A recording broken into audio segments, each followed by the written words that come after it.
Every October since 2011, Retro Movie Geek has brought you the spooky side of retro movies. And this year is no different. So join us in our perilous search through darkened and abandoned basements for some perhaps less talked about horror movies from the 1980s. But remember, we spoil the hell out of every movie we cover, so consider yourself forewarned.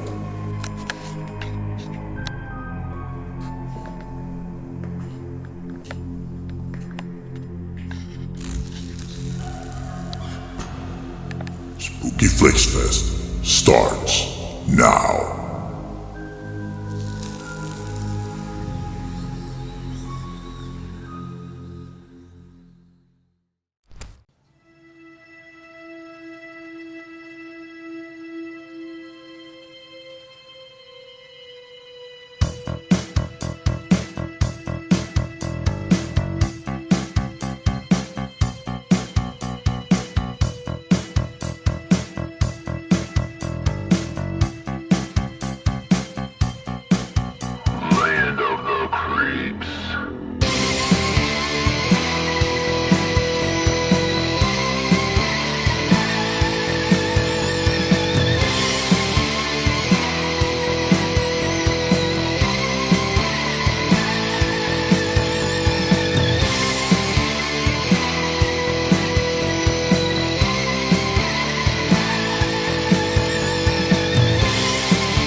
Hey guys and gals, I am Gregor Mortis. I am Dave Dr. Shock Becker. I am Bill the Butcher Van Vagel. And we are Land of the Creeps Horror Podcast, and we're honored and excited to be invited once again to the Spooky Flix Fest 2024. This year from the Retro Movie Geek Podcast, this is the spooky season, and the theme that was given to us is forgotten by some 1980s horror flicks. And the movie we chose is 1989's Edge of Sanity. Anthony Perkins. What if I followed my every instinct completely? And Anthony Perkins. He ripped from down there and opened her up to here. A man and a madman taking their pleasure on the cutting edge of terror. Edge of Sanity. You don't seem like such a bad fella to me. Twice the fear, twice the fun. Twins of terror are better than one. Because I'm bad. Mother's gone away. Lucky day. Brother's here to stay. You didn't think I was dead, did you? Edge of Sanity. It's a ripping good time. Quick IMDb synopsis, and I don't even know if it's IMDb. It actually says from Mark J. Pop, whatever. It says when Henry Jekyll's experiments with cocaine have gotten out of control, he transforms into the hideous Jack Hyde. As Hyde, he searches the London streets at night for his prey in whorehouses and opium dens. The police can't catch him. He has nothing to lose but his mind. So what we're going to do is each one of us are going to give us a few minutes. I got a timer here, 5 to 8 minutes, gentlemen, and we're going to see what we got to say about it. We're going to start off with Dave, Dr. Shop Becker. Dave, take it away, my friend. All right. I'm going to start with the very first scene in this movie where a very young Henry Jekyll is in a barn loft and he's watching his father have sex with a hooker. But as you're watching this scene, you don't know if it's reality, but it's not really reality.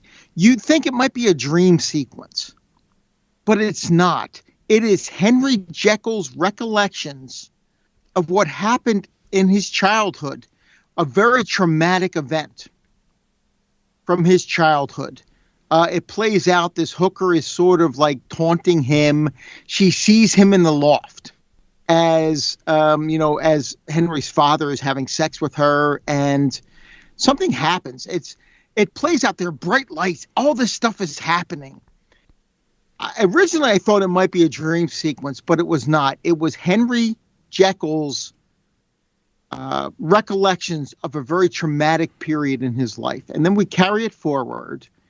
That was Henry Jekyll as a young man.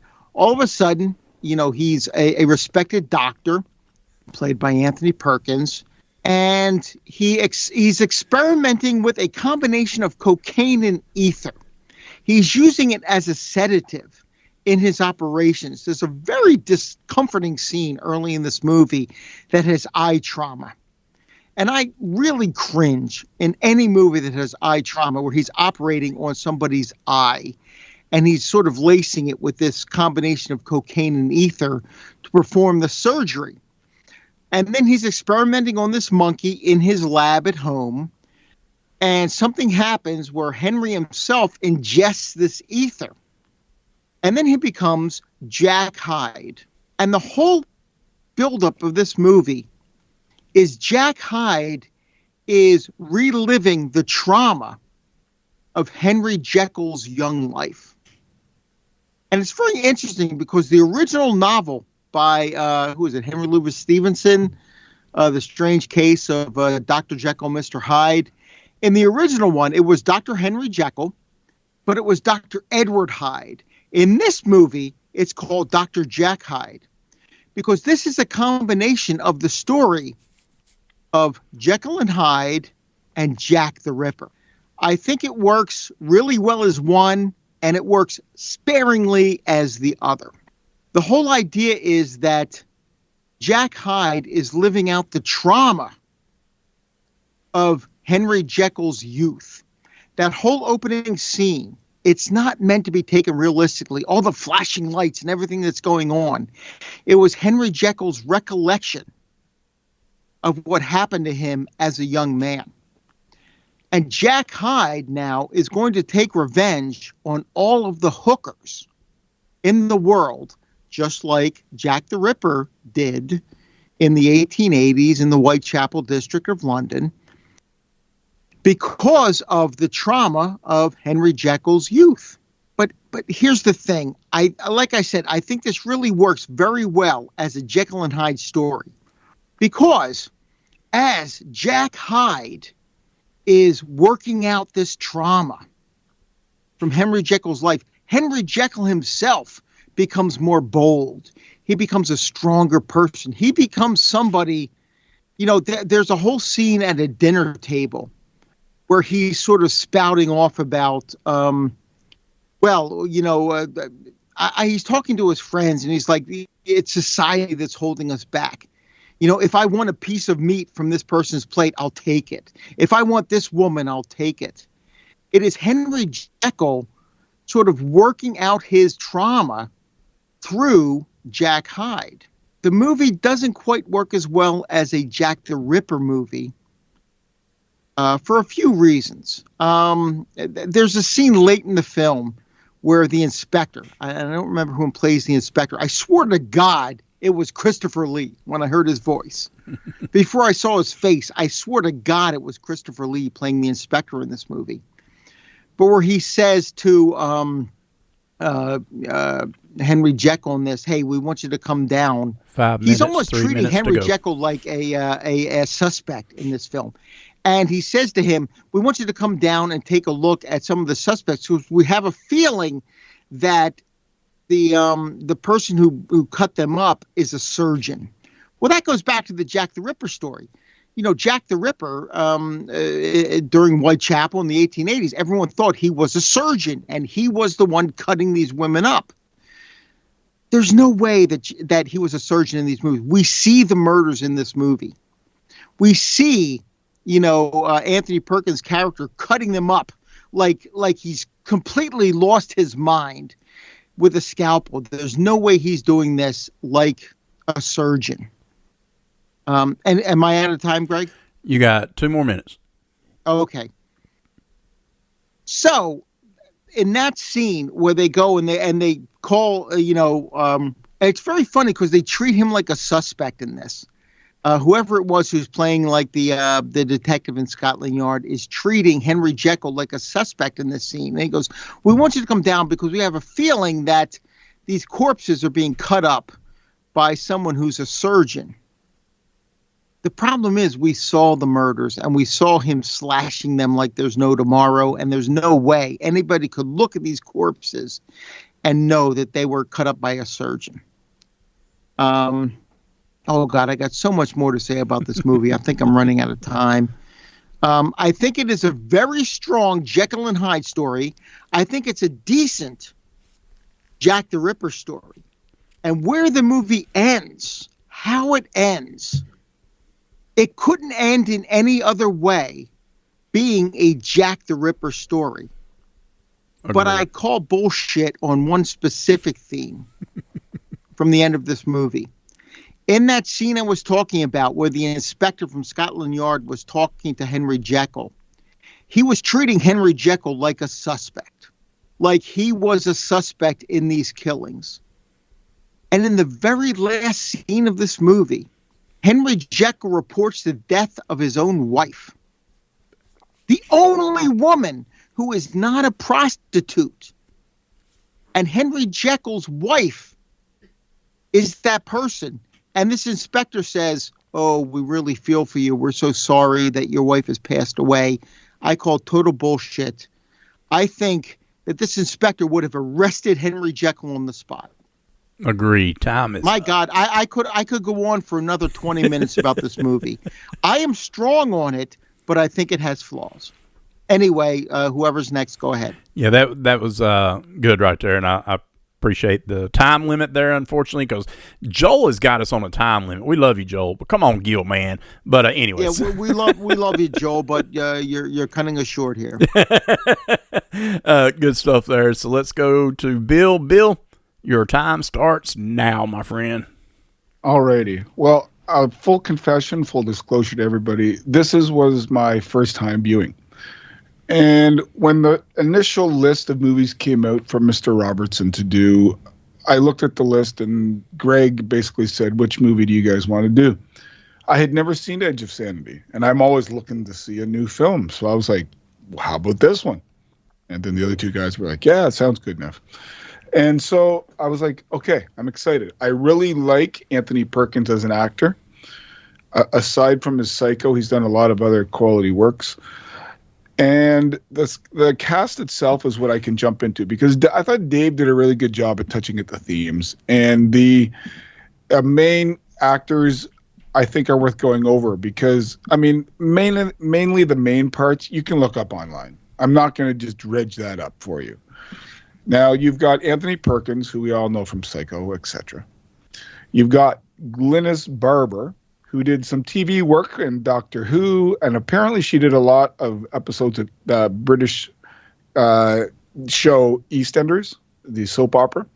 And the horror crowd would know her from Monsters, the TV show Monsters. You've got Sarah Maurer Ward, who was in 10 Little Indians, a version of 10 Little Indians. You've got David Lodge, who I had no idea was in A Shot in the Dark and Return of the Pink Panther. And so the film, I like it because it grabs your attention right away. You've got this pervy kid crawling around the top of a barn, looking through a crack in the floorboards to see his dad making love to a woman who is obviously not his wife. And she is enjoying it. She knows that he's watching. She's given him the little glint in the eye, the wink of the eye that you can keep on watching. I don't mind, but I don't know if your dad will enjoy it. And hence we get the trauma right away. Because as it'll play out, you'll see what happens, and you'll see why he's vindictive against prostitutes and prostitution in general. Now, as it goes, what I like about the film is it's quirky. Anthony Perkins is not exactly a character you'll see in that many films. And his characters and his mannerisms and the way he portrays him, I think really adds a little bit of flavor to the story and to the character itself. We get to see him doing his experiments as a doctor, as a respected. He's walking around the hospital and seeing how the patients are doing. And then back in his private den, he's feeding a monkey cocaine. And you're like, okay, this guy is definitely thinking outside the box. Where is this story going to take us? All I'll say, I wrote down in my notes, and you'll know this when you watch the film, Perkins loves bums. I'm just going to leave it there. But Perkins himself adds a certain distinguished presence to the role, because this could have been done over the top, which he gets into a little bit of the over the topness. But I think he does it in a way that serves the character well, as opposed to if say John Ritter did over the top. It's a little different than that. He's more of a stage actor, more of a presence. He knows the story going on. But he does ham it up a bit. But it does show some distinguishedness to it. When he was praying, it wasn't the Bible that he was closest to. And I'll say he was near something that Raoul might smile at. Now, the other overarching theme that Dave didn't touch upon was, is this film an anti-drug film? Because this was put out in 1989, kind of at the end of the say no to drugs, and America was trying to start to flip a little bit, become a little bit more left-wing, a little more progressive. But then there are the people that wanted to rein that in, because at that point, cocaine was quite common amongst a certain crowd. And this might be in the back of the director's head. Why don't we do a film where it shows the negative side effects? Because a lot of the films show the rock stars and they show the partying and they show the, how almost casual it was. It was like having a beer, have a toot of cocaine. But this kind of shows it can go too far. And the other aspect to this is that Dave didn't touch on. 5 minutes, 3 to go. It's very obvious right now that Anthony Perkins was a gay man. And I'm not sure if in the movie he was out in real life, but to portray this type of role that's a womanizer, that loves being around naked women, is very comfortable in that seedier side of society, that backdoor whorehouse. Anthony Perkins really gets into it. And it really does show his acting chops, that he's able to pull off a believable, perverted, single-minded character as a homosexual man. So I give all the credit in the world to Anthony Perkins for pulling this off. He plays being a psychotic, psychopathic killer straight, yet also over-exaggerated at times, but you find it effective. You don't necessarily like him. You don't even necessarily want to follow his character, but you do want to know what happens. And you do want to know how this play acts out and winds up at the end. And it keeps you hooked. Is it a flawed film? Oh, of course it is. There are pacing issues in this like you wouldn't believe. Some of the killings in behind the buildings, they don't show a lot. One of the negatives to this is a lot of the killing is done off camera. You just see a splatter against a brick wall, or you hear a scream, or you see the police chasing.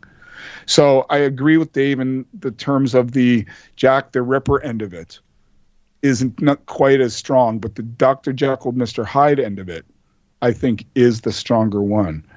And the other thing I noticed, being a guy that likes giallo films, you got a little bit of that giallo sleazy feel to this film. Like, the characters are good, the story's interesting, but you might want to take a slight shower at the end.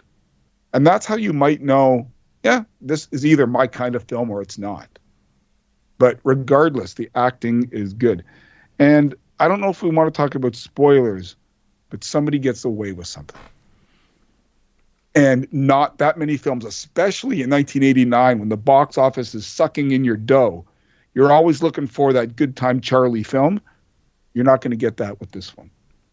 It's a good story. There's just not enough gore to it. Too much of it is shown off camera. And so this film to me is about a 7 out of 10. Good, not great. If you like those genre films like Dr. Jekyll, Mr. Hyde, or Jack the Ripper, it's worth watching. The film, I kind of compare it to that. If you're interested in this style of film, check out Hammer's 1971 film, Dr. Jekyll and Sister Hyde. I think it also has a little bit of the same air to it 20 years later. And time is up. And my time is up, and I timed it perfectly. See, people, I'm a pro. I can do this. Yes. Greg, take it away, sir. Here we go. So for me, I got to say the cast of this one could have been anybody, but the fact that they got Anthony Perkins as playing the Dr. Jekyll character, I thought was well chosen. I think he plays the character to a T. Another one I could have seen would have been a Crispin Glover. I think could have pulled off the both Jekyll and the Hyde type situation. For me, it is I feel like you should have in this movie had chosen one or the other. I think is what's been alluded to. If this would have been a Dr. Jekyll Hyde movie, or if this would have been a Jack the Ripper movie, but trying to join both together, it become kind of congobulated. But overall, man, I don't mind that the kills were off camera. Sometimes there's slasher movies that did that. There's other movies. I don't know that this movie had to be a gore fest per se. I think just knowing it happened is something. I think this was more of a sanity movie where you're going into the mind of someone going mad, and I felt that. I think they definitely made us feel that.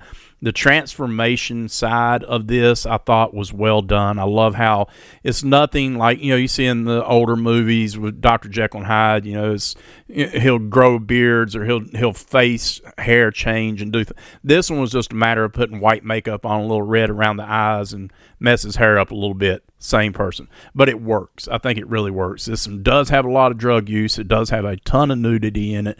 But the kills were okay enough for me. I like the Jack Ripper side of it, but I just wish they would have either gave us one or the other personally. But I think Anthony Perkins really did a bang-up job in this movie. I thought it was just really a twisted, mind-screwing movie that we see him, have the limp where David mentioned at the beginning when he was first seeing his dad screwing the prostitute in the barn, and where he got beaten, and then we see what the aftermath of that was the limp with the cane, which was a cool aspect. And then when he becomes Hyde, then he doesn't have the limp anymore. He walks straight, and he becomes crazed. So I did like that. I do think the camera work is good in this one. I think the music in this one is good enough. I don't think it's great, but I think it's okay for what it's doing. And the music was done by Frederic Talgorn. So I don't have much negative on that aspect of it. I just feel like I wish they would have took it one way or the other instead of trying to do two complete stories into one. I think that's where they kind of messed up. But Anthony Perkins, man, is so twisted in this one, man. He is so just, oh my God. And the scenes that I really appreciate in this one, there's a scene early on in the movie when he's going to do a surgery, and he's looking at an individual, and that's where we see kind of the precision that he does something with the eyeball. And then we see, like, I think it's maybe the next murder or one of the murders that comes up, he, like, takes a girl and slices her from the vagina all the way up to the chin or whatever. And they're talking about how it's precision, done by a doctor-type situation. I kind of dug that. I liked that. I like the underworld that they go into, kind of the underseed or the underbelly, where we're going into this opium-type clubhouse or whatever you want to call it, this club, kind of seedy and everything. I like it when he first walks in. He freaks out when he sees a girl hanging on a cross type thing, and then he sees another girl in there gyrating, so he takes off running the first time. Then he ends up coming back, and then he becomes a regular, right? And he starts killing off all these prostitutes one by one. Love that aspect, man. That was kind of cool. So for me overall, man, this is a decent watch. I think if I was to rate this one, I would come in at around a 7. I think it's respectable enough to watch. I think everybody should check it out one time, especially if you're an Anthony Perkins fan and you're like, man, I want to see something other than Psycho, right? Everybody knows Psycho, but what else has Anthony Perkins done? Well, right here is your movie, 1989, Edge of Sanity, worth a watch. I think seeing Anthony do something other than Norman Bates It's kind of fun. And it's called Double the Terror, Double the Fun. Anthony playing Dr. Jack Hyde playing Jack Hyde as well as Dr. Henry Jekyll. Man, it's a lot of fun, man. It's twisted and the nudity is crazy in this movie, man. It's just some really odd timing in it, but overall fun watch. And so I want to head over to the guys again as we've given our spiel, maybe head over to Dave. So Dave, what do you think overall on this one? Like, you didn't give a rating, but what would you rate this? Is this worth a purchase, or would this be a rental? How would you roll with it? I would say a rental. I mean, I have it on DVD, but I would give it a 7.5 out of 10. Okay. I think it's definitely worth a rental. Real quick, just something Bill said. I don't see it as an anti-drug, only because at this period in time, you're looking at the time the movie was made, 1989, and you're absolutely right. That was the whole say no to drugs, even a little post say no to drugs at that time period. But the classical period in which the story is set, cocaine was kind of like Sherlock Holmes was a cocaine addict. When you think of the whole 7% solution. Sherlock Holmes was addicted to cocaine. So I didn't really see the movie as having any anti-drug message as much as the drugs were bringing out what they were bringing out Hyde, who was going to deal with Jekyll's trauma, is what I saw it as. But yeah, I think it works. Like I said, and I said this, I think it works better as the Jekyll and Hyde than it does as a Jack the Ripper story. The very end of this movie, yes, it's surprising. This does not end as you think a movie like this would end. And it doesn't totally work for me, but Jack the Ripper was never caught. See, that's what I like about it. How can this movie end any different way? Jack the Ripper, nobody to this day is 100% sure of who Jack the Ripper actually was. So in a movie where they're making the main character Jack the Ripper, how could this movie end any other way? Yeah, I'm going to give, I'm going to go 7.5 out of 10. And I think it's definitely worth checking out. I think it's a more clever movie than the critics at the time gave it credit for. A lot of people were looking at it as sort of this depraved movie because of the nudity. I mean, there's a scene where, Anthony Perkins is sitting there and, he had killed several prostitutes to this point, and he hooks himself up with this other prostitute. And the minute he gives her some of his elixir, this cocaine ether combination, she admits to a trauma from her own life. And that forms a bond between him and her. Sure. To the point that another man is brought in, and there's a whole scene where this other man and this woman are sort of having sex, and there's Anthony Perkins' character sort of sitting there. He's masturbating. He's not actually masturbating because there's nothing under the clothes, but he's masturbating in that scene, watching them, because that's what he was doing as a kid. Watching his father and this prostitute. It's all about this guy's trauma. This whole movie is about his trauma. And I really like how they switched up that whole Jekyll and Hyde mentality for this. So yeah, I'm going to give it a 7.5 out of 10. I think people should absolutely check it out. And I think Anthony Perkins is really, really strong in this movie. He's an actor who has been strong in a lot of films, obviously Psycho. I think he should have been nominated. Janet Leigh was nominated for Best, I don't know if it was Actress or Supporting Actress in 1960. Anthony Perkins absolutely should have been nominated for Psycho. Yeah. And I think he shows here the chops he has. I don't think he's a gay man in this. I think he's bisexual. I got that was too. Anthony Perkins in real life. Anthony Perkins in real life was bisexual. He wasn't gay. He was married to Berry Berenson. He's the biological father of Oz Perkins and Elvis Perkins. For a while, I thought they were adopted, but no. He's the biological father of both of them. So he is a bisexual man. He's not a gay man.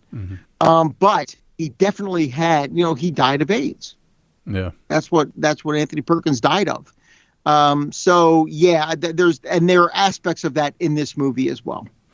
Agreed. I mean, overall, this is I think a one-time watch. I don't know if this would be a movie, and I've seen it before, but I don't know if it'd be a movie that I would, watch this multiple times, right, Bill? I think one time is kind of a one and done. Maybe two because of Anthony Perkins, but I don't see myself going back and just really, just diving back into this one again. How about you? Now, I could see myself watching it again, but it'll be a good 5 to 10 years. I got you. And then it'll be one of those ones where you're like, oh, yeah, I haven't seen that one for a while. And you put it on while you're slicing mushrooms. Or something like that. Well, that I can see this doing. The one thing I will say about Anthony Perkins, he was vaping long before it was cool. There was a lot of vaping going on in this movie, buddy. There's a lot of vaping going on. Holy cow, dude. I don't know what that contraption was, but... I was saying to Jen sitting beside me, how come they don't sell that on the corner here? I'd be a much better teacher if I had business. Dave, we could have a good time with that, buddy. We'd have a hell of a time with that. Oh, my God. But yeah, it's worth watching, I think, once or twice. As I said before, if you are a Dr. Jekyll completist, if you are a Jack the Ripper completist, if you're one that wants to see Perkins kind of stretch himself that isn't in a psycho-related film, or if it's one where you just kind of like, I love a period piece if the period around it is done well, like if the actors portray as they would, if the costume, if the sets, and this one does a pretty good job.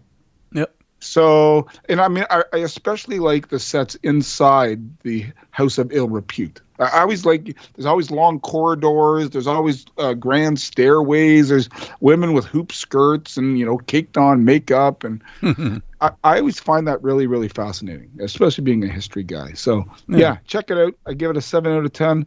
You won't go crazy with it, but you won't be disappointed you watched it. Agreed. So that is our take on Edge of Sanity from 1989, hour and 30-minute rated R, Anthony Perkins starring movie about Dr. Jekyll and Hyde, as well as Jack the Ripper. So, guys, we got to give out a big shout-out to the Spooky Flix Fest. Dave, you're now into, I don't know how many seasons you've done this. I've done a few now myself. It's been quite a few, yeah. I don't even remember the first one I was on. Mm-hmm. I don't remember if it was the Fun House. I think it was before that. So it's been a long time, but it's always a blast, and Joel and company do such a great job with it that everybody should check out the Spooky Flix Fest this October. Absolutely. I can't recall all the films I've done. That's how many I've done. I darn well can't remember. But Joel does a great job, and I'm sure he's filling his video store full of 80s nasties right now. Oh, yes. So check out all the rest of the wonderful podcasters they have doing this, and let's just have some fun. Yeah, it's definitely worth listening to all the shows, man. So many great shows that Gilman has invited on, him and Peter and Daryl, man. This is such a fun time. It's spooky season. It's Halloween. I don't know exactly where we're falling into the month of Halloween. We may be the first of the month, or we may be middle, or we may be last. I don't know where we're at, but either way, we hope that you have an amazing spooky Halloween season this year, that you're watching. And by the way, Peter, movies. Are you in the closet right now? Oh, no. Peter came out a long time ago. Oh, no.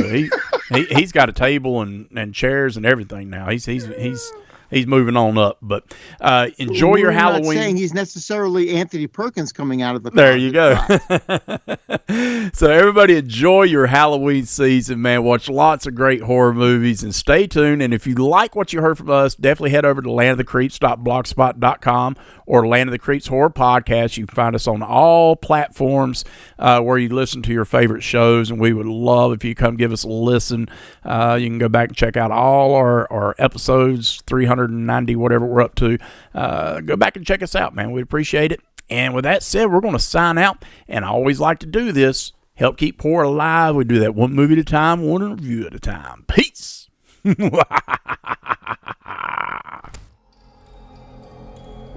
you for listening. Get all the spookiness you can handle this October by subscribing to Mom and Pop Video Shop on YouTube. You can also find Retro Movie Geek on Spotify, Apple, or wherever you dig up your podcasts.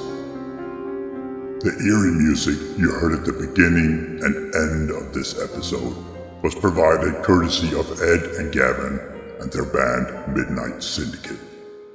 We want to thank them for the use of music from their album, The Brimstone Club. Want to sink your unkept and bloody claws into this and all of Midnight Syndicate's beautifully macabre music? Then go to midnightsyndicate.com. And remember, spooky is as spooky does.